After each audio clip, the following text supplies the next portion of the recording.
Under heavy security, Smith was brought into the Chilton County Jail at 5 o'clock this morning. With a towel draped over his head, Smith was ushered into the jail by sheriff's deputies. Chilton County Sheriff James Johnson says the early morning transfer and the heavy security was due to alleged threats against Smith's life. It wasn't until after Smith was booked on 2 recent armed robbery warrants that Sheriff Johnson revealed just how Smith was taken into custody last night. The family member met me at the hospital parking lot. He was turned over to me at the hospital parking lot at approximately 9 p.m. last night. And he was committed to the hospital under armed guard, and then he was released this morning to me, brought here to commit him to jail. Do you know where the family members picked him up at? No, I do not. I don't. In my opinion, it was somewhere in the area where we were looking. He came out with his hands up toward me. He told me, well, Sheriff, I told the family I wouldn't turn myself into nobody but you. Here I am. That was the only statement that he made. Smith was arraigned this morning on robbery charges in front of District Court Judge Maurice Mims. Details on a possible transfer back to Dallas County to face murder charges are still being worked out by officials at this time. Reporting from Chilton County, Don Phelps, WSFA TV News.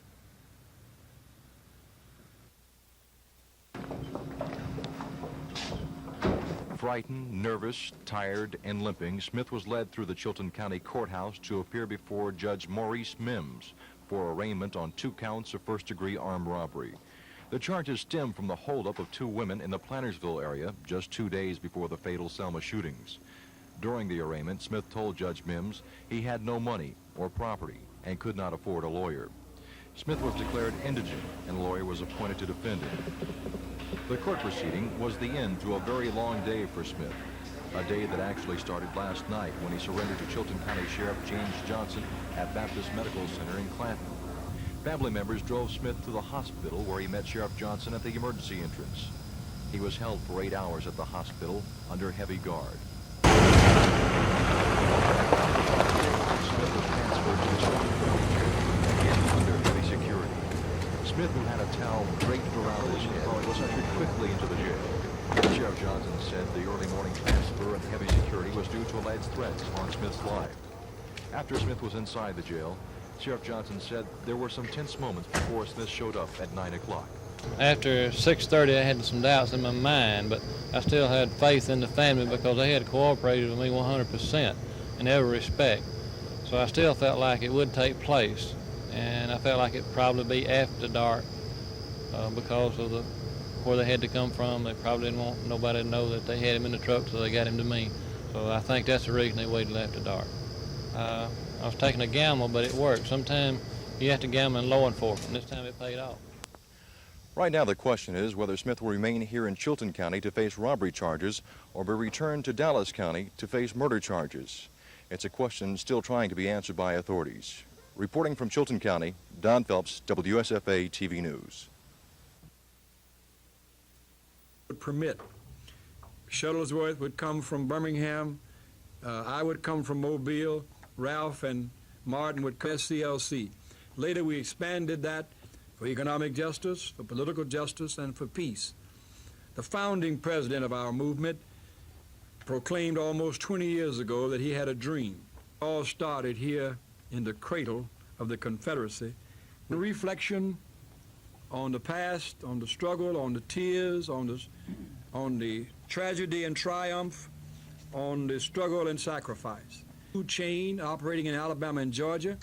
We are sending messages to the Southern Company. Try to meet monthly as our schedules would permit. That's the program. SCLC Shuttlesworth would come from Birmingham. I expanded that and a meeting in Atlanta. That it all started here in the on the past, on the struggle, on the tears, on the tragedy and triumph, on the struggle and sacrifice. 2 companies Dr. Lowry mentioned as examples are Alabama Power's parent firm, the Southern Company, and the Winn-Dixie food stores. Dr. Lowry says Georgia, Operation Breadbasket will also include a mass voter registration drive in These Alabama, do Mississippi, Georgia, and the Carolinas. Now that the That's Voting what Rights this Act has been legislation is all extended, about. SCLC leaders say more people will provides be encouraged confidence to that vote. we The program invest also includes in an support effort of- for nationwide employment. In economic justice, we'll be pressing the public sector, the government, for a national commitment to full employment. Also at the convention will be reserved space for candidates to address the thousands of blacks expected to attend. SCLC isn't going to endorse any candidates, but leaders are going to help Alabama Democratic Conference officials narrow its prospects. ADC will endorse candidates at its convention a week later. So far, SCLC leaders say 2 gubernatorial candidates have agreed to attend their convention, Lieutenant Governor George McMillan and former Governor George Wallace. Kim Davis, WSFA TV News. Had a department of Operation SCLC's Bread theme for Basket, its one silver stated by the Reverend anniversary is Jesse Hold Jackson. Fast We to are Dreams. reinstituting that on a Dr. national Lowry level. says during the We coming expect years, to announce next SCLC week members will be holding a on to the covenant dreams of its founder, developed with Dr. a Martin Luther food King chain Jr., who operating formed in the Alabama and organization Georgia. 25 years We ago are- in Montgomery. That dream is really the American dream in Technicolor. And we are determined to hold fast in spite of the fact that sinister forces are invading our dreams, trying to turn them into nightmares. We're determined at the close of 25 years to hold fast to these dreams. Several nationally known officials are expected to South attend the Carolina convention, and North like Carolina. former Vice President Walter Mondale, These do not United exclude States a black Congressman family. We're Walter talking about Fauntroy, SCLC, Atlanta Mayor Andrew NAACP, Young, and PUSH, Birmingham Mayor ABCD. Richard Arrington. One of the highlights of the convention will be a candlelight march and rally in memory of 4 black girls who were killed in a Birmingham church bombing in 1963. The convention As our runs from schedules August would 9th permit. through the 13th in Birmingham. Shuttlesworth would come Kim from Davis, Birmingham. WSFA TV News. I would come from Mobile. Ralph and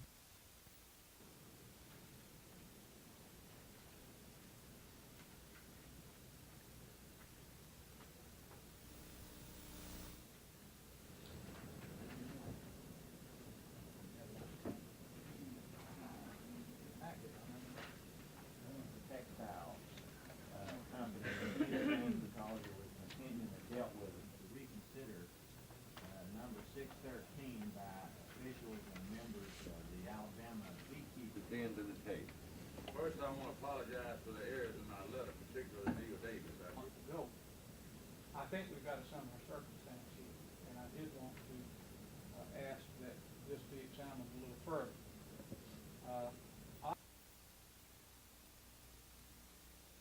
At issue is whether Dan Alexander, who couldn't make the meeting, can be paid as executive director of the Taxpayers Education Lobby, and can he be paid as a private attorney for the Mobile County tax assessor. The Ethics Commission staff had prepared an opinion allowing Alexander to take money as a private attorney, but not as an official of the lobbying group. But approval was delayed after Alabama Education Association Executive Secretary Paul Hubbard raised more questions about Alexander. Hubbard claimed Alexander has used his official position to ask for money for the lobbying group. And Hubbard wants to know if legal fees paid to Alexander could be considered a salary in violation of a previous ethics ruling prohibiting public officials from drawing 2 paychecks. Rather than conduct an investigation of these complaints during the meeting, Commission Chairman John Vickers cut off discussion and assigned the topic to the agenda of a closed-door session of the Commission, which followed today's public meeting. It's not known if a decision was reached during the private meeting. In other action, the Ethics Commission approved a request from the staff to certify to the Secretary of State those candidates who haven't filled out the required ethics forms. Those candidates could be removed from the ballot. Dennis Latham, WSFA TV News. The Ethics Commission approved the certification of 4 candidates to the Secretary of State's office as having not filled out the required ethics forms. On the advice of Assistant Attorney General, the Commission Executive Director Melvin Cooper declined to name the 4, instead referring reporters to the Secretary of State's office for the names. He did say that 2 of the 4 are running on the Libertarian ticket and 2 under the Democratic banner. In other action, the Commission withheld a decision on an opinion related to Mobile School Board Chairman Dan Alexander's work with a private lobbying group and his legal work with the Mobile County tax assessor. The Commission did issue an advisory opinion that says public school and junior college employees can run for the State Board of Education, but if they're elected, they must give up their job before they can serve in the elected position. Dennis Latham, WSFA TV News. This is a grain dispenser. It measures out specific amounts of grain that farm animals need. This looks something like a trough, and it is. Newfangled one for maybe pigs. When the cows or horses start trying to get out of the fence, a farmer needs some way to try and deter them. And this little gadget right here will probably do it every time. It's something our grandparents certainly didn't have. It's a solar-powered electric fencer. Do you see new things every year? Are people coming out with new ideas? There are new ideas coming down the tube every day. Every time you look around here, it's a new one and a new one. And this is what it's taken to cut costs to where we can meet some of these lower prices. While all these innovations come in handy on the farm, they're not cheap. More on the cost of being a farmer at 10. Gina Gregory, WSFA TV News. $1,800. That's how much this little lawn and garden tractor retails for. And while that may be expensive, it's just something that every farmer has to have. I would say if a young man was starting and possibly going for 500 acres soybeans or wheat or anything, you would have to have at least $150,000 worth of just basic machinery. And then he would have to borrow some from his neighbors to finish out with. Just little things like seeds and insecticide add up. And farmers say unless you have a head start on land and equipment, it's hard to make any kind of profit. This year, salesmen say they're pushing seeds, but they're really looking for any kind of equipment or device that will make farming easier and more profitable. Gina Gregory, WSFA TV News.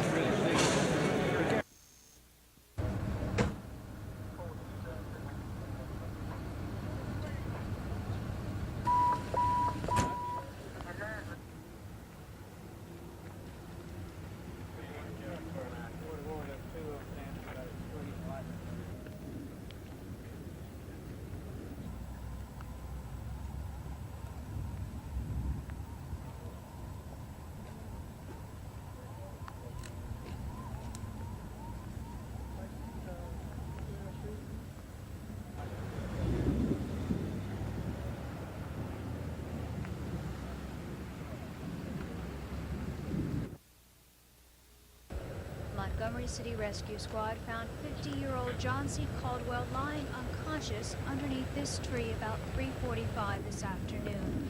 Police say the Greenwood Cemetery employee was apparently mowing the cemetery lawn when a storm moved through the eastern part of the city.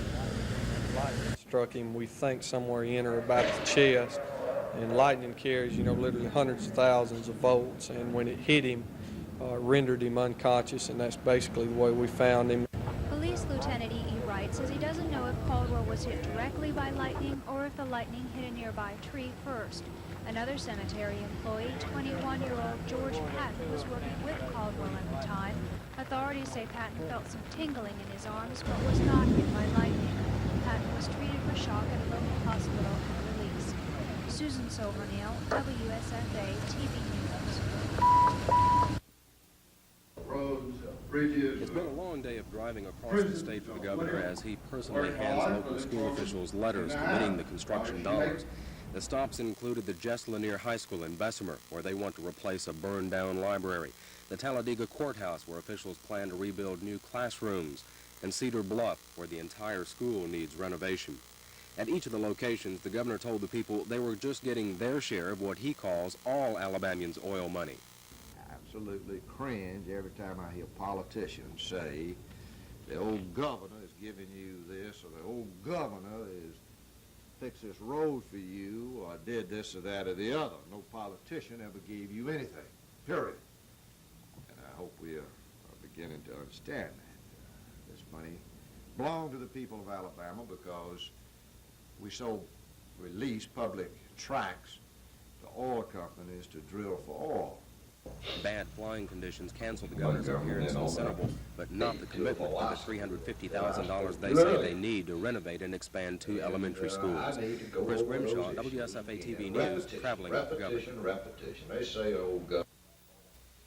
See, they could strike oil. The governor has promised all year there will be more special sessions, and he's already trying to pump the public up to support the reforms he expects to offer legislators during an August special session.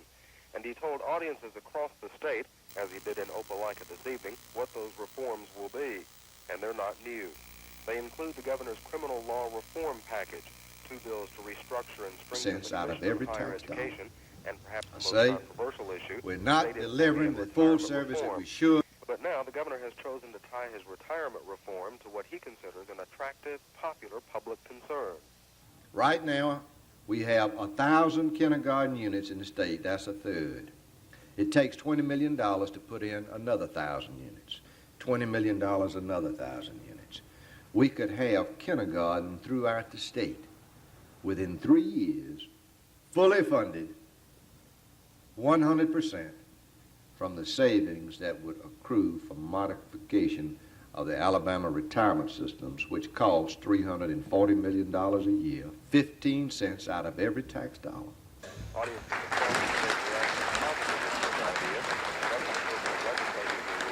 Public's pressure rather than the employee and teacher special interest groups. Get top of 10 or 12-story buildings formed during the last special session. That's all I got on my mind. I want to tell you how much I appreciate you coming over here. The Thunderbird officers and NCOs are representing flying demonstrations. The Thunderbirds in the air is a graduate at the USAF Fighter Weapons School. Please unveil the cloth.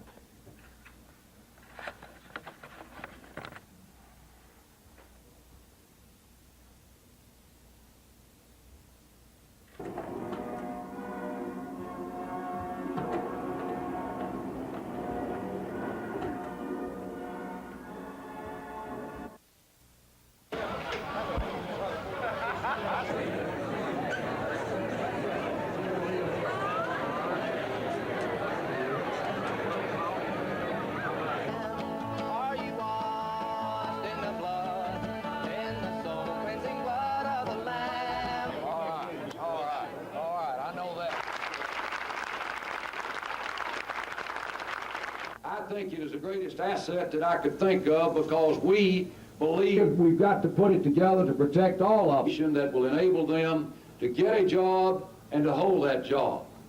There are many things that we're speaking of, but one of them, of course, is better discipline in our classrooms, where a learning process can take place.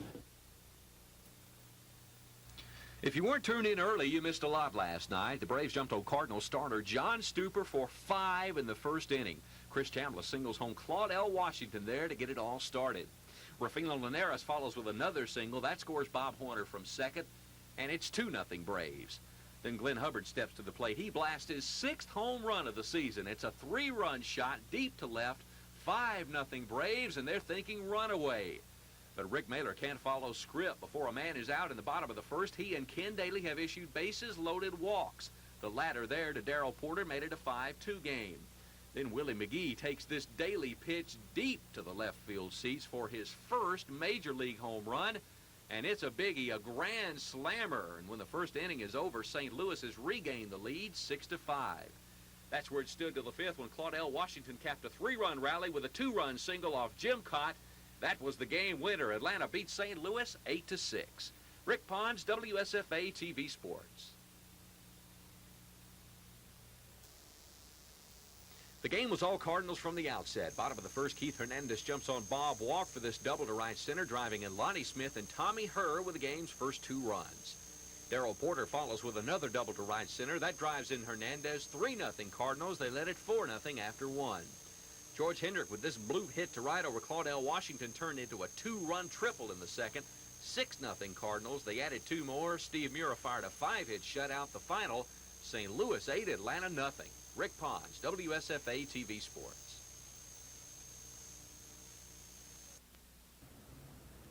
Good Lord bless the state of Alabama with some oil underneath Mobile Bay.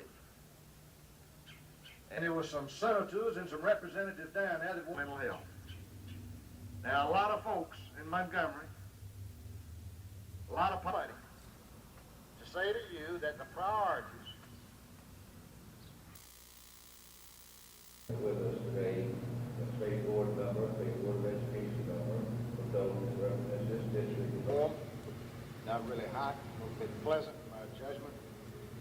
Come out of the back of the cotton mill, and really it's cool relative to the days I used to know before you put me in this office. All you be here for what ought to be their routine training. Thank the good Lord for putting oil underneath Mobile Bay. At least the oil companies think there is all underneath Mobile Bay. So make me, you the people of Alabama, $500 million, got $500 million almost. The governor just ended a 2-day trip across the state.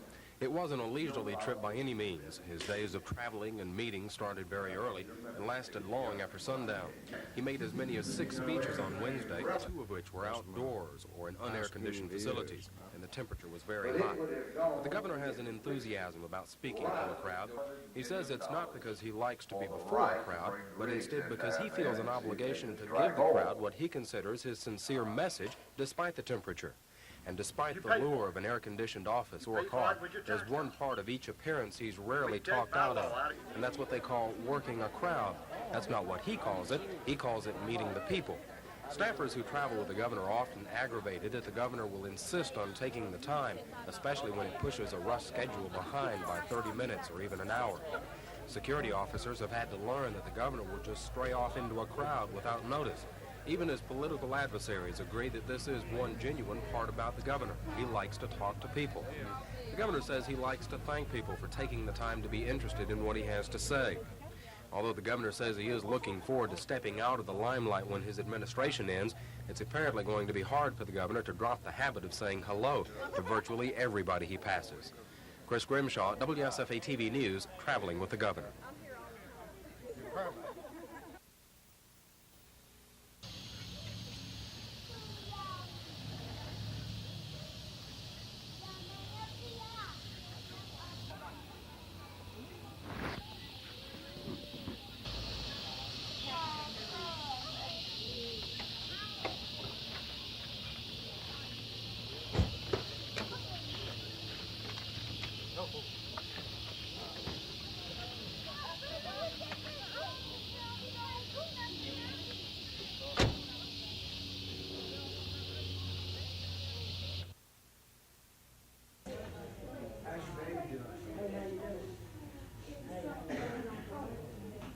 You've been keeping yourself, fellas.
The staff of the Securities Commission learned of the resignations at a meeting this morning. Commission Chairman Sam Diamond was there, and so was Frank Ussery, an Assistant Attorney General who will become the Commission's acting director. Ussery was State Insurance Commissioner when Albert Brewer was governor. 38-year-old Krebs directed the Commission for 7 years before he decided to open a private law practice. He's gained a national reputation for his efforts to crack down on securities fraud in the state. Krebs says he's proud of his work with the Leviticus Project, a multi-state investigation of fraud in the coal industry. According to Krebs, the Securities Office has come a long way from the days of political interference. Well, Dennis, there was a time when you did. I'm fond of saying that my 3 predecessors, 2 died within 6 months after having taken office, and the 3rd went to jail for securities fraud. We've, in the last 7 years, taken politics completely out of it. A deal is measured and approved and reviewed on its merits, and its merits alone. Krebs says his immediate plans are to take the first vacation he's had in 5 years. Dennis Latham, WSFA TV News. Totally free from fraud. This was a project that was knocked out a couple of years ago because some of those on the council approved, and the announcement from Senator Denton's office makes it official. And it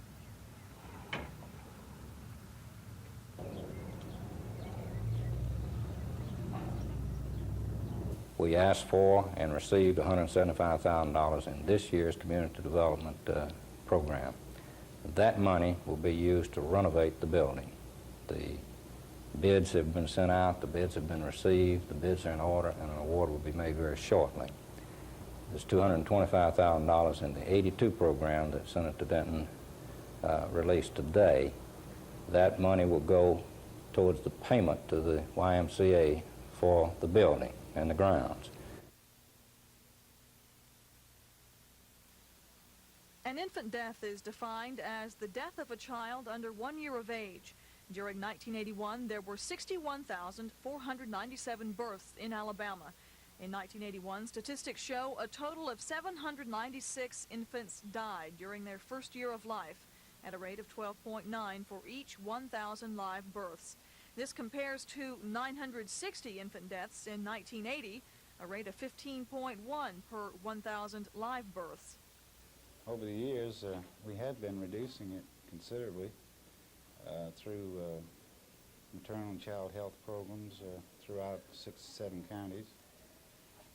One of the main thrusts has been the high-risk nurseries, which have enabled very low-weight babies to survive. Now, of course, this is a very expensive kind of care, but it has enabled us to reduce the number of young babies dying. In 1976, Alabama ranked 49th among the states in the rate of infant deaths. In 1981, the figure was down to 36th in the nation. Gina Gregory, WSFA TV News. It looks like it'll be next summer before Montgomery County school officials are able to act on plans to get rid of asbestos in 24 school buildings. Assistant Superintendent George Harris says they were set to go. An architect had already taken samples of the cancer-causing agent from 13 schools, but the funding to pay for the removal hasn't come through yet. We're doing all we can. We're waiting for funds now to allow us to put out contracts for the removal or encapsulation of asbestos, and we're going to get at it as soon as we can. We hope that we can do that this fall and be ready to go at it at a big way in June of '83. The school system is waiting for money from the state's oil lease bond issue. The state public school and college authority hasn't released the money for local school systems yet. By the time we would bid, notify the particular contractor, whoever that might be, and move into the project, it would be time for the students to be in school. Piazza believes it will cost about $2 million to remove the dangerous asbestos fibers from school ceilings. Susan Silvernail, WSFA TV News.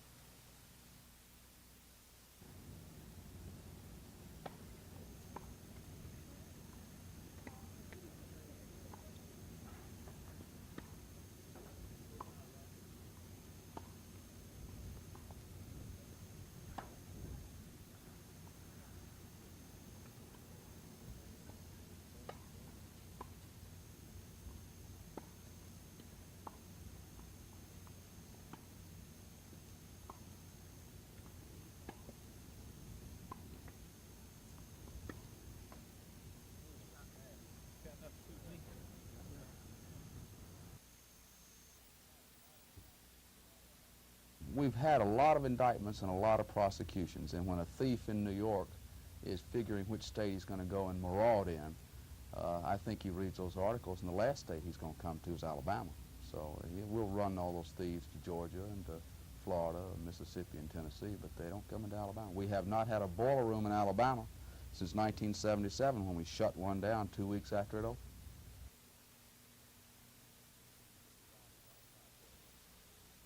It's divided by project into drainage improvements, street and drainage improvements,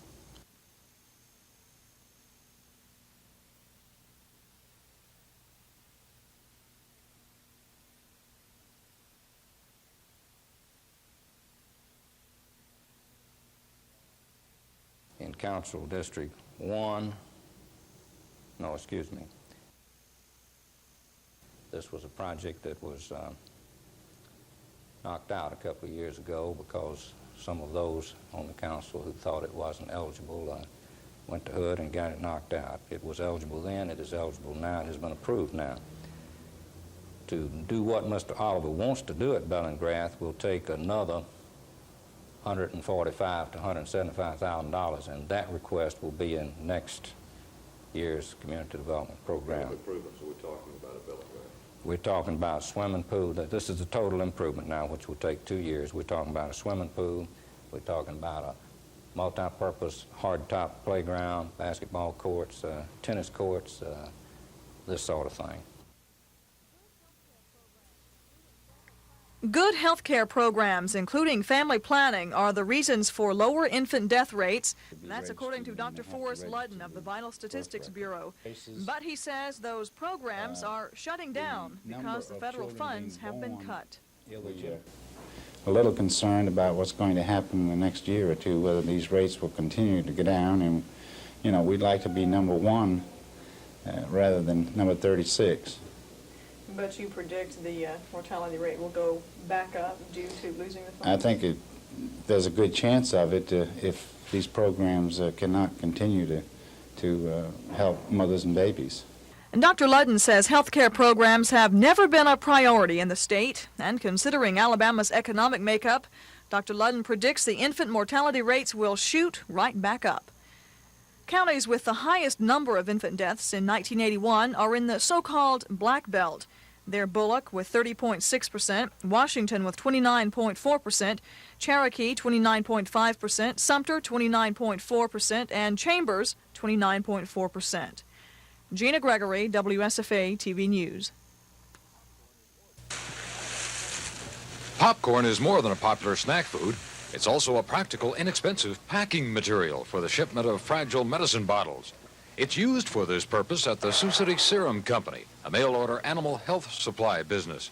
At this point in time, it's less than half the cost of styrofoam, and as gasoline or petroleum products go up, that makes popcorn a more attractive product. We are helping the agriculture industry directly, instead of helping the petroleum industry or our friends overseas.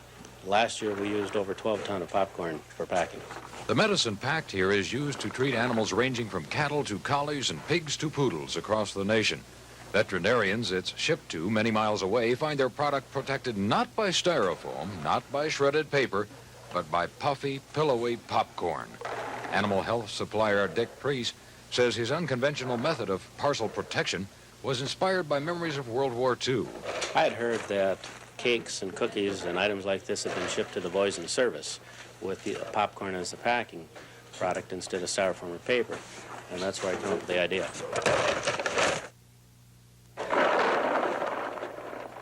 And now a farm-grown, taste-tempting treat is a budget-pleasing, biodegradable box filler as well. And that's why these people think popcorn makes a perfectly practical package packer.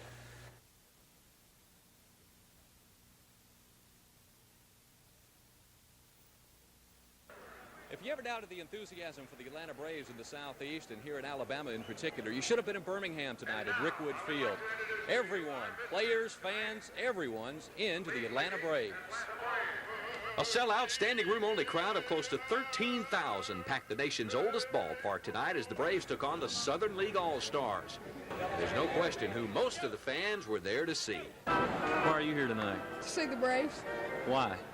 Because they're doing so good this year, I just been wanting to see them. Who's your favorite Braves players? Dale Murphy and Bob Horner. Have you gotten their autographs yet? No, I'm waiting on them though. Why are you here tonight? Oh, I'm here to see the Braves. We have season tickets for the Barons, but we love the Braves. Can they go all the way? Easily. They're going to make it in. They're going to win the series in 5. The Braves your favorite team? Mm-hmm. Think they can win it all this year? Uh-huh. I think they're going to the World Series. This type of fan enthusiasm is typical of the Braves mania that's spreading everywhere, and you better believe the players love it. Ted's channel goes everywhere, and so we got a lot of fans, and I think they're believing in us, and they're behind us. We get a lot of fan mail from everywhere, and it creates a good atmosphere in the clubhouse, too. And I think it's good for everybody to enjoy this type of baseball. I think it's good for baseball when you have a team like Atlanta that's coming on and winning, and like Padres, and creates a new interest. Yeah, all over the country. You know, we've been on the tube, obviously, with our boss Ted Turner, puts us in all 50 states. So we're recognizable everywhere. Indeed, winning makes it fun for the fans and players alike. Despite a distinct threat of rain, it was a fun night for all in Birmingham as the All-Stars whipped Atlanta 7-4. Reporting from Rickwood Field in Birmingham, Rick Pons, WSFA TV Sports.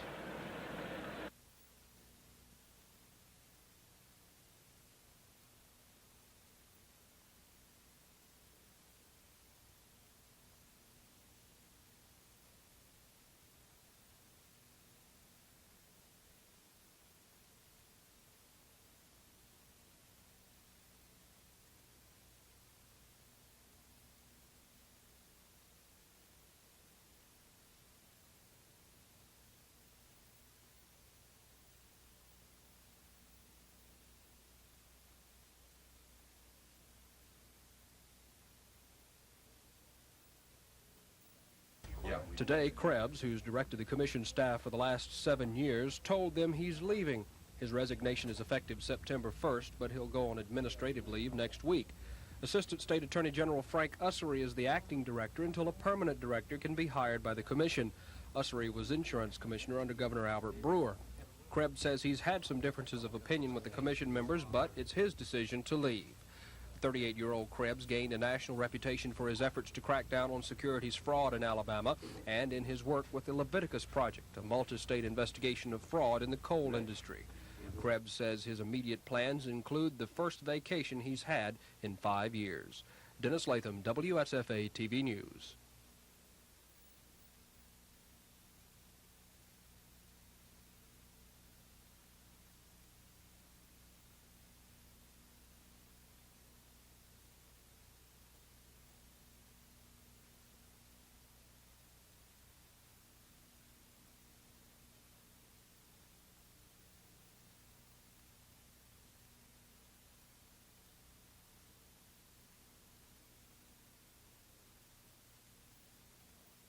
Secretary of State Don Siegelman must soon tell the state's probate judges who to put on the primary election ballot for this fall. First, he must make sure all of them have filled out the necessary forms.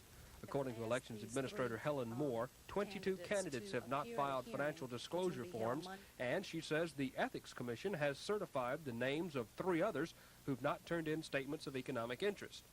Administrative hearings are scheduled for Monday in Birmingham to give the candidates a chance to explain. A decision will be made as to whether they did, in fact, comply with the law. If it is found that they did not comply with the law, the Corrupt Practices Act says that their name may be omitted from the ballot. Telegrams are being sent to each candidate to tell them about the hearings. Dennis Latham, WSFA TV News. With all this bad news about high food prices comes the little good news as well, and that's poultry. The survey says you can get a good deal on chicken or turkey because the prices are down 3.9%. But of course, most of the news is pretty dismal. Every month we hear about higher prices, and this month is no exception. The survey shows pork prices up by an average of 1.5% and beef up 1.9%. Dairy prices are also up 1.3%. Eggs, milk, and cheese are usually a good buy, but this month they're not. Besides poultry, you can also find a good deal on produce. Local availability of tomatoes, corn, squash, and beans has helped bring those prices down. Every month, the Farm Bureau surveys grocery stores in 4 areas of the state, and they check the same items each month. The survey shows 20 basic food items across the state averaging $28.24. That's up 24 cents from last month. The highest prices can be found in northwest Alabama, the cheapest in central Alabama. Gina Gregory, WSFA TV News. For the second time in 3 days, Smith will be in court. On Wednesday, he was arraigned on 2 counts of first-degree armed robbery in Chilton County. Today, members of the Selma Police Department took custody of Smith to return him to Dallas County to be arraigned on charges of capital murder. Chief of Detectives for the Selma Police Department, Captain Billy Bobo, says additional charges of kidnapping are also pending against Smith. He took a Mr. Barnes, supposedly at gunpoint, and made him drive him out of Selma into Chilton County. And Mr. Barnes gave us a statement that he was forced to drive him, and so that constitutes kidnapping. An hour after police left Chilton County, Smith arrived at the Dallas County Courthouse. Smith was taken directly into the courtroom where he met with his family members and his attorney, Bill Fail. Smith was arraigned in front of District Court Judge B.M. Childers on capital murder charges, which carries a possible death sentence, and kidnapping charges. Smith will be returned to the Chilton County Jail later on this afternoon to await further legal action. Reporting from Selma, Don Phelps, WSFA TV News. There was a marked improvement in the way Smith looked today as he arrived at the Dallas County Courthouse in Selma to be arraigned on charges of capital murder and kidnapping. Just 2 days ago, he looked tired and limped after spending 8 days in the woods running from the law. Smith, accompanied by 2 Selma City detectives and Dallas County Sheriff W.D. Cotton Nichols, was taken directly to a room near the courthouse chambers to meet with family members and to talk with his attorney, Bill Fales. The court proceeding before District Court Judge B.M. Childers lasted only a matter of minutes. During arraignment, Judge Childers denied bond on the capital murder charge and set bond at $10,000 on the kidnapping charge. A warrant for kidnapping was issued after a Selma man said he was forced at gunpoint to drive Smith to Chilton County last Saturday. Smith's attorney told Judge Childers he'll file a motion for bond to be set on the capital murder charge. The motion will probably be taken up next Wednesday when Smith is scheduled to return to Dallas County for a preliminary hearing. So far, a preliminary hearing has not been scheduled in Chilton County on robbery charges filed against Smith. Following the arraignment, Smith was taken to the Dallas County Jail, where he was booked on the kidnapping and murder charge. The drive to Selma and back to Clanton was uneventful. Chief of Detectives for the Selma Police Department, Captain Billy Bobo, declined to say what, if anything, Smith had to say during the trip. Early this afternoon, Smith was returned here to the Chilton County Jail to await further legal action. Today's trip promises to be just one among many, as he has charges pending against him in 2 separate counties. Reporting from Clanton, Don Phelps, WSFA TV News. The news conference was called to announce the Wednesday arrest of Timothy Dane Moore and his wife Jane Keene Moore in the Sellers community.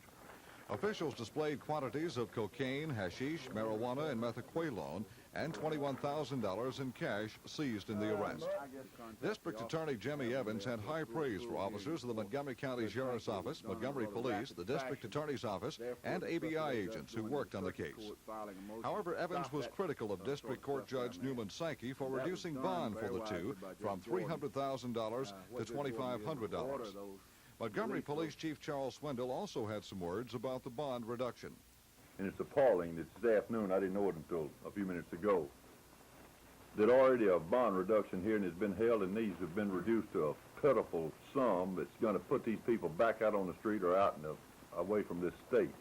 Later, Judge Sankey defended his decision to reduce bail, saying he used guidelines recommended by the Alabama Supreme Court in arriving at the amount of the bond. Judge Sankey says the state's high court also recommends that prior records and length of residency must be taken into account, as well as the fact that the defendants are landowners in the county. I am following, to the best of my ability as a district court judge, the ruling and the regulation and the recommendation of the Supreme Court of the state of Alabama. Now, if anyone has a quarrel, perhaps their quarrel should be with the Supreme Court for not increasing these. Judge Sankey says he'll be happy to schedule a hearing with the district attorney so Evans can present reasons why he thinks the bond should be set higher. Judge Sankey has also scheduled a motion to suppress evidence hearing in the case for July 30th. Matt Carmack, WSFA TV News. There were nearly 16,000 more Alabamians in the unemployment lines in June than in May. The jobless rate moved from 13.4% in May to 13.9%. And James Holland of the State Industrial Relations Department doesn't see much relief until many of the summer job seekers return to school. Holland says the rubber and metal industries in the northern part of the state continue to take a beating. Once the Detroit gets into trouble, then we're in trouble. And we have been, because if it hadn't been for Michigan for the last several months, we'd be #1 in unemployment in the nation. While unemployment is expected to run high through the summer months, extended unemployment benefits are running out next week. Right now, about 13,000 workers are getting an extra 13 weeks of benefits, but no more. Holland says a state's unemployment level has to climb at a certain rate to continue to qualify for the extra federal money. The unemployment for the last 2 years prior to this year in Alabama has been so high till it's hard to continue to be 20% higher this year than you were in those 2 years, and that's what you have to do to stay in extended benefits. Holland says Congress has just made it harder to get the extra benefits, so only if Alabama's economy takes a serious turn for the worse will workers get any more than the standard 26 weeks of unemployment benefits. Susan Silvernail, WSFA TV News. I want to congratulate you. Thank you, sir. He was the first one to come to my mind when they asked me who I wanted to present it. Well, I'm very honored that you wanted me to present it to you and come to the governor's mansion and also to the governor, that you wanted me to be with you to present it. And we thought we'd go out to try.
The justice's unanimous decision was based on a similar case, the United States versus Ross. In that decision, the U.S. Supreme Court ruled that a person can't expect privacy of a vehicle nor the contents inside if probable cause is suspected and the vehicle is suspected of carrying contraband.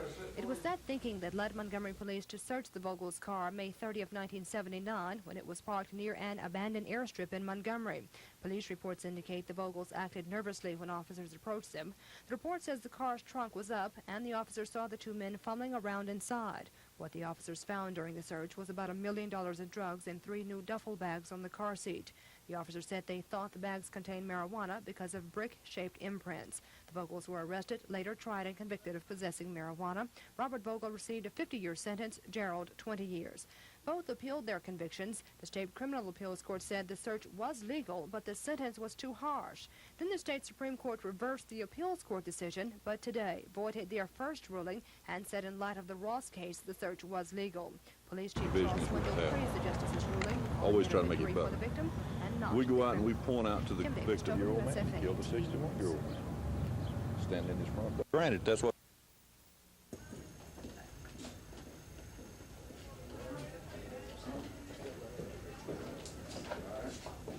My favorite friend over there is running that camera. Comes out right now.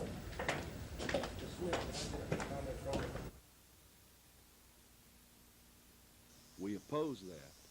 We will continue to oppose it. And those type sentences are handed down over the objections of this office, Ms. Brooks's office with the White Collar Crime Unit, and handed down, we believe, over the objections of most of the people in this community.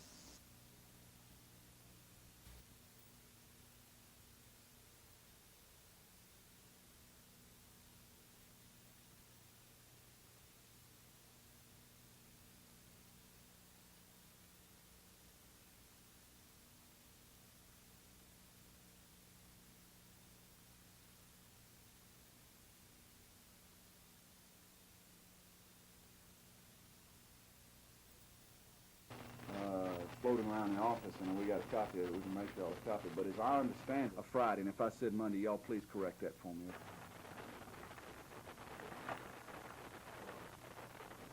That's what he has growing in his Yeah. That's what he's growing in his.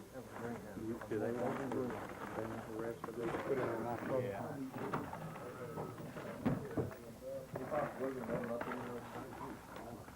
I guess Alan could do that for you. You want to show them what we consider to be we just didn't like what we believe would be a major drug supplier in this area having his bonds released to $2,500 because the cows needed tending to, or for some reason. So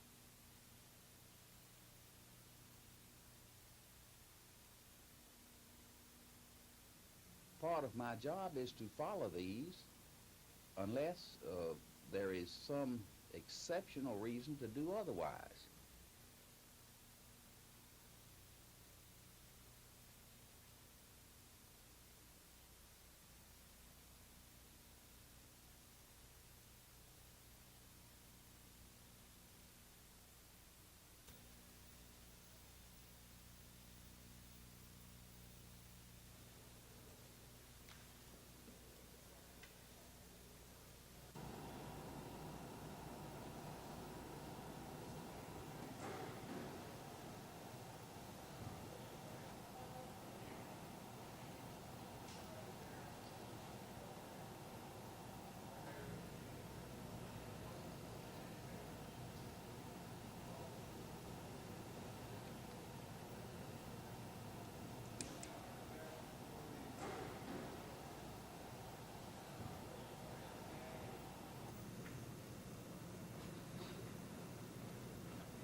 This is what our office believes to be a continuation of a policy which has been set in this courthouse over the last few years of showing special consideration for so-called white-collar crime or public officials who violate the law.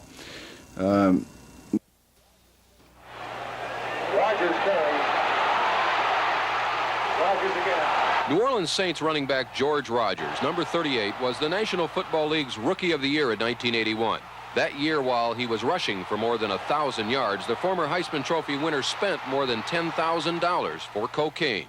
Later, he apologized. I made a mistake, and I'm sorry to Baum and the coach and the whole coaching staff and my teammates. St. Louis defensive end Kirby Criswell was sorry, too, after he was sentenced to 6 years in prison for distributing drugs. I'm going to have to spend the next 6 years of my life for something that I feel I've already suffered enough from. Former Minnesota Viking Carl Eller, who pawned his Super Bowl ring to support his cocaine habit, once estimated up to half the players in the league had tried the drug. And in an article for Sports Illustrated, defensive lineman and convicted drug dealer Don Reese wrote, "Cocaine now controls and corrupts the game. The league, club owners, and most players cannot agree how widespread drug abuse is in the NFL. The problem is illegal drugs can be provided to players by the same underworld figures who run illegal gambling operations and would like to fix the outcome of pro football games." Sure, I've been approached by lots of people, including my friends, but you're your own man, and you determine what you want to consume. Now the NFL wants to know what, if any, drugs the players use. The league is proposing they all be given urinalysis tests for drugs. It's become an issue in the current contract talks with the Players Association. We believe that as an employer that we have a right to check to see that the players in this case, are not using drugs, and if they are, that we have an obligation to help cure them. The players just won't stand for it. They're not willing to be treated like racehorses. Players at the Dallas Cowboys training camp have already been tested for drugs. Members of other teams are resisting the tests. With or without the tests, nobody ever expects the NFL to be completely drug-free.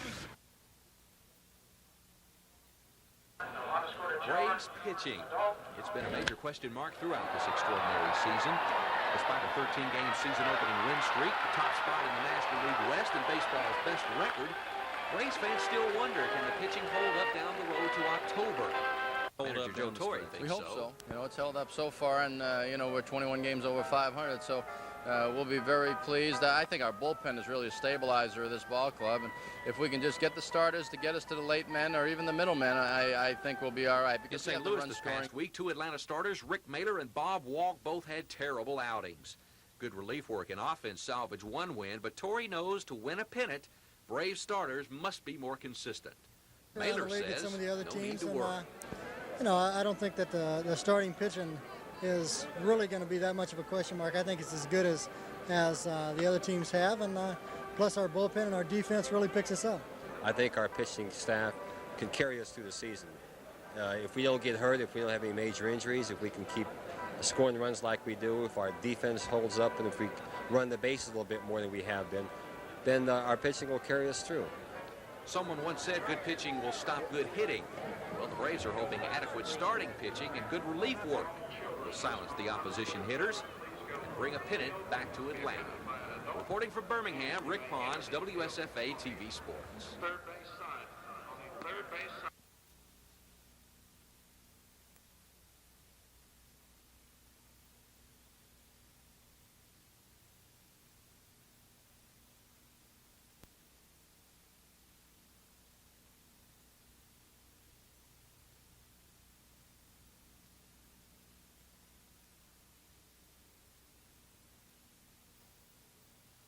The Pirates jumped on Brave starter Rick Camp for 3 early runs, already leading 1-0 in the bottom of the second. Yogi's boy, Dale Berra, rips a shot past third. Mike Easler scores from second. Berra winds up at third with a triple.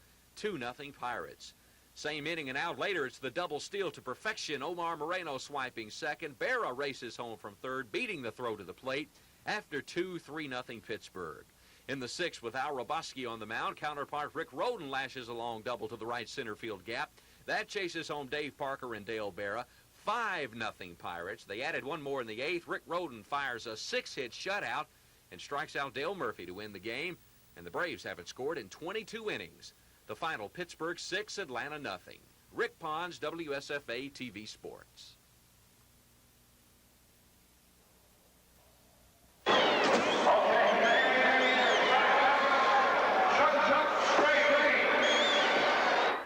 Chuck Strange picked a good name for himself. It would be hard to imagine a better one for the 28-year-old stunt driver, though some might say Clarence Crazy or Sam Smash might fit. In January of last year, 59,000 people watched in awe, then in shock, as Chuck Strange demonstrated what surely has to be Excedrin headache number 1.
It may look like a camping trailer, but in fact, it's a traveling vaccination center for pets. It's called the Vac Van. Well, basically, we are just offering low-cost vaccinations, rabies, parvo, distemper to dogs and cats. The Vac Van is the work of Montgomery veterinarian Ricky Bradford. What it does is go from neighborhood to neighborhood, giving what Bradford calls quick, quality, and affordable vaccinations for household pets. And so far, Bradford says response to the Vac Van has been good. It's been well for the amount of people that's known about it. This is something that's new, and it does take a little bit of time to take effect. It is a lot more convenient for the people to hold these clinics. They don't have to take the animals into an animal hospital. Of course, that can be a problem for lots of people. Bradford says the recent rabies scare in Montgomery probably accounted for some of the customers he had today when he set up the Vac Van near Lanier High School.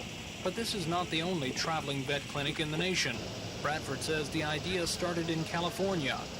So what made the Alabama vet who used to have a regular animal hospital in North Alabama start his own rolling clinic? He says it's just something he always wanted to do. Tom Foreman, WSFA TV News.